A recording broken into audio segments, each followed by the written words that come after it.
চলতি বছর ভারতের দুই মহিলা ক্রিকেট দল বিশ্বজয় করেছে। রিচা ঘোষদের পর বিশ্বজয়ী হয়েছে দৃষ্টিহীন মহিলা ক্রিকেটারদের দল। তবে ভারতীয় দলে নেই বাংলার কোনো দৃষ্টিহীন খেলোয়াড়। আফসোস বাংলার বহু দৃষ্টিহীন ক্রিকেটারদের। এবার বাংলার মহিলা ক্রিকেটারদের ভরসা যোগাতে বিশেষ উদ্যোগ visually impaired cricket association of বেঙ্গলের।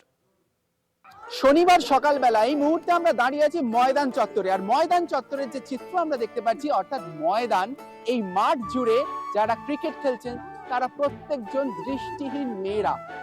একদম ঠিক শুনেছেন, এরা প্রত্যেকে দৃষ্টিহীন, এরা ক্রিকেট খেলেন এবং এই ক্রিকেটের জন্যই কিন্তু আজকে তারা বলতে চাইছেন কি বলতে চাইছেন জেনে নি তাদের কাছ থেকে। একটা সাউন্ড বল আছে, এই সাউন্ড বলের দ্বারা যে আমরা বলটা ফ্লো করি, কানে শুনি, সেই দ্বারা যে আমরা খেলি ব্লাইন্ড ফুটবল ক্রিকেট। আগামী দিন আমরা ওয়ার্ল্ড কাপ খেলতে চাই বেঙ্গল থেকে।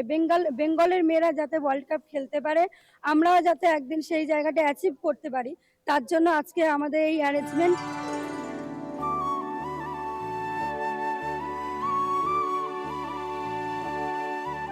2025-এ এখনো কোনো বাড়িতে যদি দৃষ্টিহীন মানুষ জন্মায়, তখন তার পরিবারে একটা বিশাল শোকের ছায়া নেমে আসে।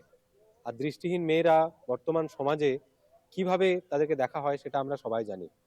আর একটা চিত্র, এই বছর দৃষ্টিহীন মেয়েরা দৃষ্টিমান মেয়েদের পাশাপাশি বিশ্বকাপ জিতেছে। আমরা চাইছি এই দুটো দিককে এক করতে। Visually impaired cricket association of Bengal, আমাদের উদ্দেশ্যই হলো দৃষ্টিহীন মেয়েদেরকে খেলার মাঠে নিয়ে আসতে। এই সকল দৃষ্টিহীন মেয়েরা পিছিয়ে নেই কোনো দিক থেকে।